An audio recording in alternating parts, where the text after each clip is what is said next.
Good afternoon. Previous session we learnt about the unification of Italy and the role of the Chief Minister of Sardinia Piedmont, Count Cavour, and also the role of the Joseph Garibaldi in this process of unification. So finally, in 1861, Victor Emmanuel II he was proclaimed as King of United Italy. Now, in this class, we are going to learn about the strange case of Britain. The strange case of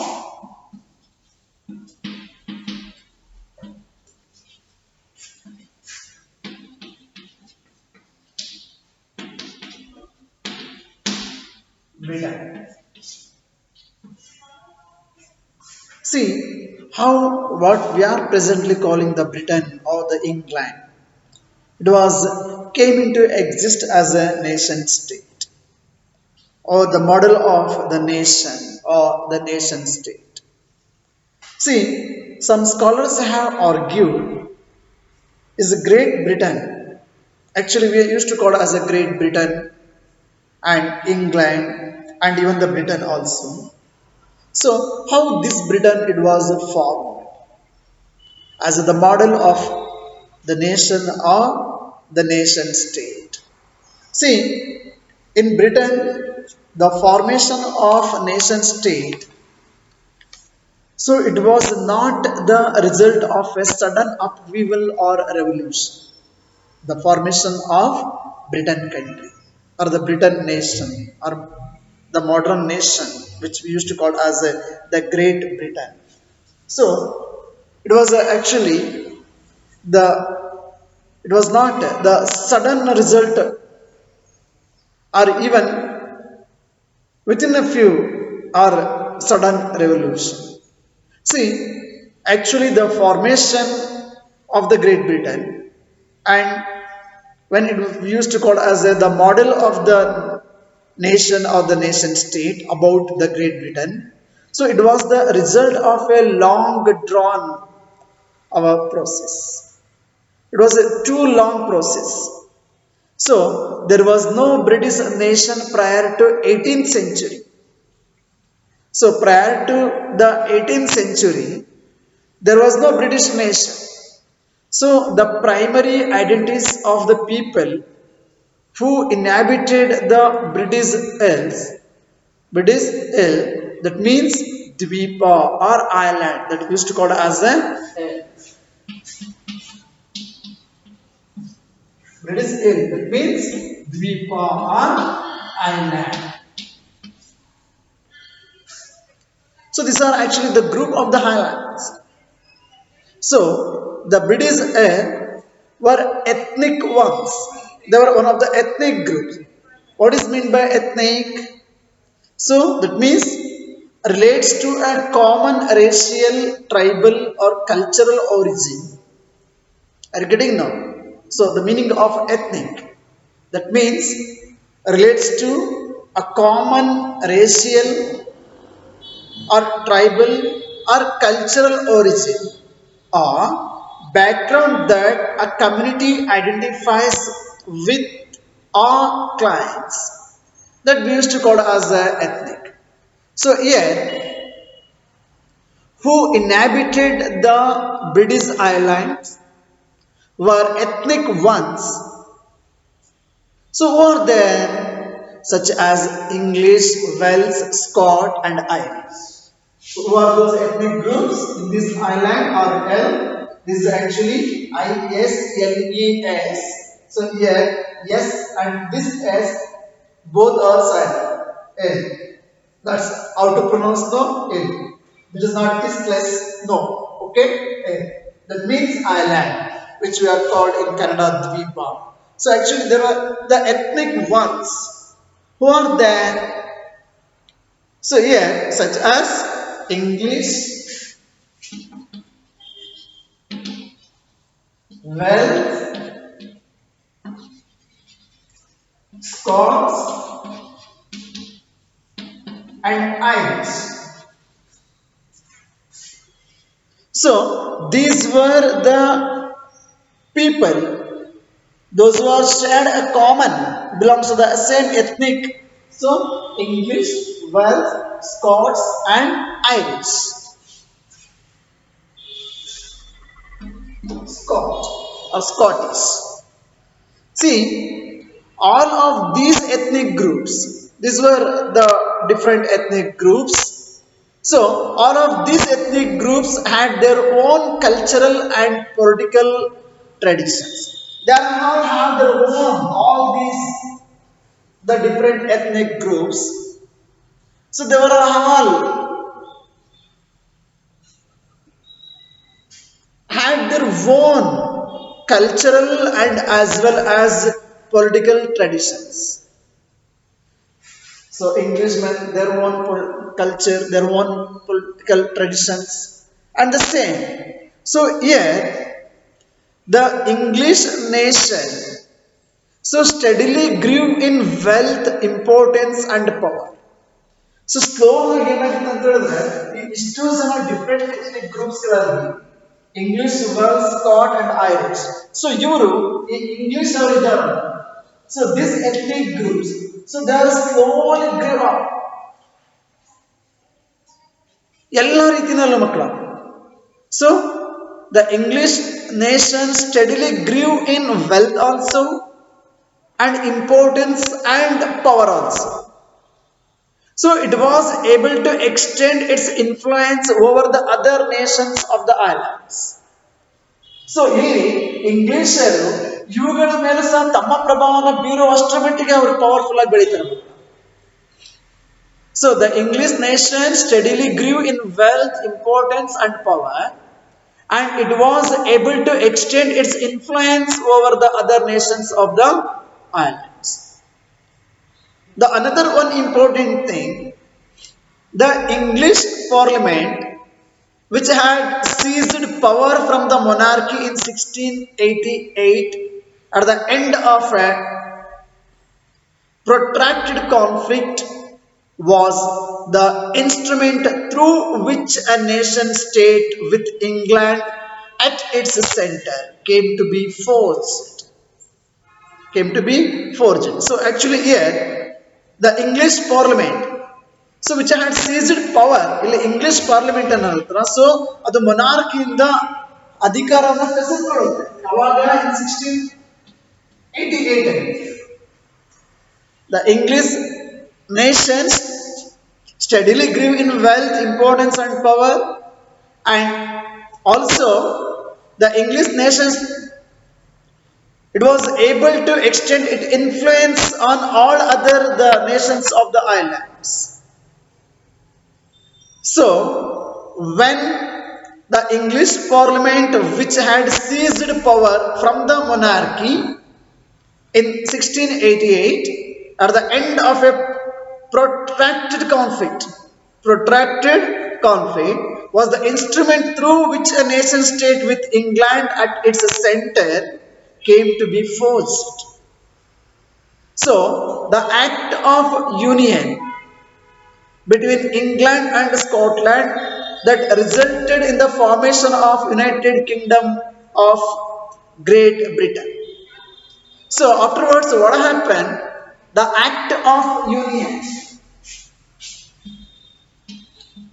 The Act of Union, which was passed in 17.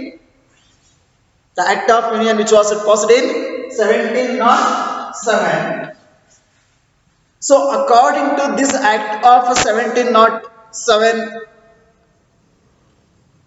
so here between whom the Act of Union 77 between English and Scotland, and what was the result of this the Act of Union 1707? So this Act of Union 1707, it was that resulted in the formation of United Kingdom of the Great Britain. United Kingdom of the Great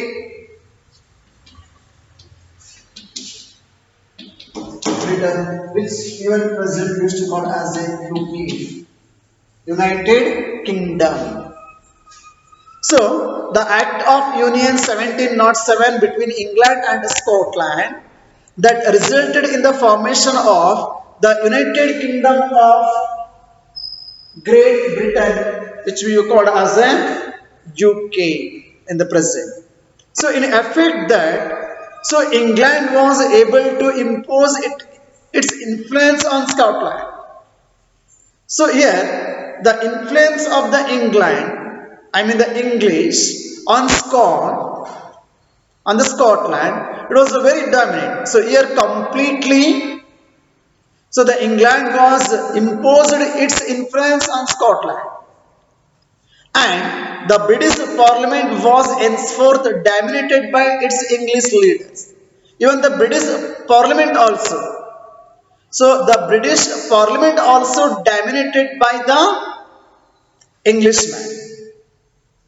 See then, this is what about the condition of the Scotland people? See here, the growth of British identity meant that Scotland's distinctive culture and political institutions were all systematically suppressed. So, slowly and systematically, the English culture, it was suppressed, the Scottish, their culture and as well as their political institutions.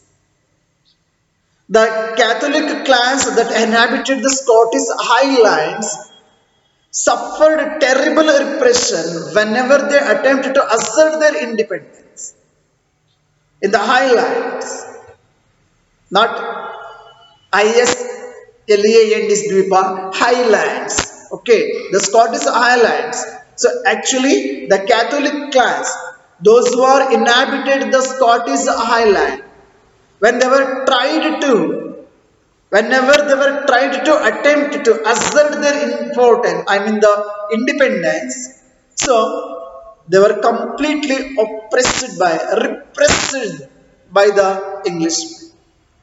The Scottish Highlanders were forbidden to speak their Gaelic language.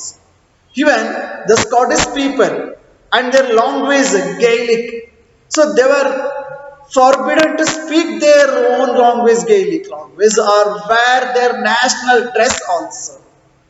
ಅವರ language ಅನ್ನ ಮಾತಾಡ್ಲಿಕ್ಕೆ ಬಿಡ್ಲಿಲ್ಲ ಮಕ್ಕಳ ಗೈಲಿಕ್ language ಇವನ್ ಅವರ national dress ಅನ್ನು ಸಹ ಅವರು ಹಾಕೊಳ್ಳಿಕ್ಕೆ ಬರಲಿಲ್ಲ and the large numbers of Scottish, so they were forcibly driven out of their homeland, especially in the Scottish Highlands. The large numbers of the Scottish, they were forcibly driven out of their homeland. ತಮ್ಮ ವಾಸಸ್ಥಾನವನ್ನು ಬಿಟ್ಟು ಅವರು ಹೋಗ್ಬೇಕಾದಂತಹ ಪರಿಸ್ಥಿತಿಯನ್ನ so ಈ ಬ್ರಿಟಿಷರು I mean the English man ಮಾಡ್ತಾರೆ. ನೀವು ಅನ್ಕೊಳ್ಬಹುದು sir English ಅಂದ್ರೆ ಅವ್ರ ನಮ್ಮ ದೇಶಕ್ಕೆ ಬಂದಿದ್ರಲ್ಲ ಸರ್, ಅಫ್ಕೋರ್ಸ್. ಆದ್ರೆ the present the great Britain, what we are called as a United Kingdom of great Britain, so it was actually including the different islands, especially Ireland, Scotland, what we are used to call as a United Kingdom. So we came to know that, we can understand that how systematically, so they were completely suppressed the Scottish culture and then their political institutions in England, and how they were dominated in the British Parliament also. Slowly, one by one, even those who are settled, the inhabitant, especially the Catholic clans in the Scottish Highlands, so they were forbidden to speak their own Gaelic language, even to wear their national dress also. And even the large number of the Scottish, so they were forcibly driven out of their homeland also. Then what about Ireland? This is about the Scotland, and now we are going to discuss about Ireland situation. So Ireland suffered a similar fate. So Ireland saha ade ane baraha.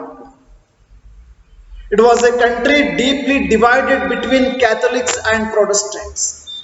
Ireland ಏನಿದೆಯಲ್ಲ ಮಕ್ಕಳ, so ಈ Ireland, so there actually we can see the two sectors of the Christianity, Catholics and Protestants.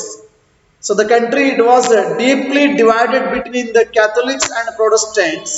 Here the English, they were helped the Protestants of Ireland to establish their dominance over a largely Catholic country. ಬಹಳ ಅಂದ್ರೆ ಮಕ್ಕಳ ಅತಿ ಹೆಚ್ಚು ಸಂಖ್ಯೆಯಲ್ಲಿ ಇರ್ತಕ್ಕಂಥದ್ದು Ireland ಅಲ್ಲಿ Catholic ಜನ, I mean those who are following the Catholic sectors in the Christianity. So here the English, so they were helped the Protestants of Ireland to establish their dominance over a largely Catholic country, or a largely Catholic country. Astu our Catholic revolts against British dominance were suppressed.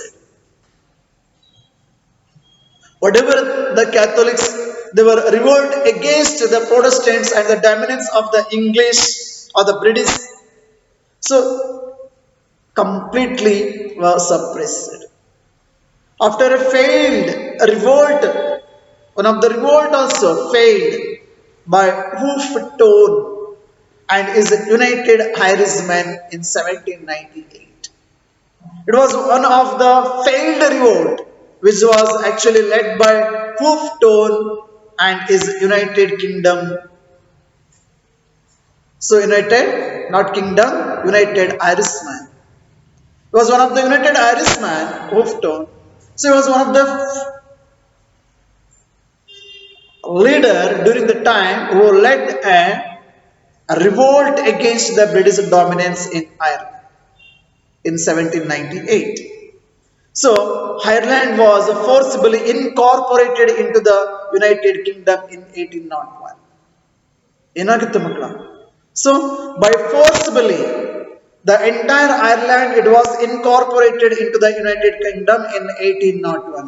So by forcefully Ireland ಅನ್ನ ಏನ್ ಮಾಡ್ತಾರೆ, 1801 ಅಲ್ಲಿ ಅವರು great Britain ಒಳಗಡೆ ಸೇರಿಸ್ಕೊಳ್ತಾರೆ ಮಕ್ಕಳು. So what happened? So the Ireland was forcibly incorporated into the United Kingdom in 1801, and a new British nation was forged through the propagations of a dominant English culture. Afterwards, what happened? So the British, a new British nation, the United Kingdom of Britain or the UK, so it was forged through the propagations of a dominant English culture. Even whatever, even the present day also, the symbols of this new Britain or the UK, the British flag, that is a Union Jack. Union Jack, it is a, even the present British flag, and even the national anthem of the British, that is also English. God save our noble King. The name of the national anthem in Britain or UK, that is called God save our noble King. God save our noble King. That is also actually Englishman. And also the language English, what we are using. So this is also English language also. So what happened now? So the symbols of the Britain, the British flag, the national anthem, the English language, these were all actively promoted, and the older nations survived only as a subordinate patterns in this union. The older nations, so they are survived only as a subordinate patterns in this union. The union ಅಲ್ಲಿ Scotland ಅವರದಾಗಲಿ ಅಥವಾ Ireland ಅವರಲ್ಲಿ just they are subordinates, because the Englishmen or the British, so by forcefully they were introduced, influenced, and then dominated and then repressed others' culture and their others, especially the Scottish and then Ireland, Irish peoples, their political institutions and their revolt and everything, they were completely repressed by their dominance, and they were actively promoted their own, especially the symbol of the New Britain, the British flag, the national anthem, and even the language also they were promoted very actively, and all other the older nations survived only as a subordinate patrons in this union. I hope, dear students, we may understood about how the UK it was formed as the new modern nation or the nation state. If you are not getting, so please call me. The next class we are going to discuss about the another topic, visualizing the nation. Thank you. Have a nice day.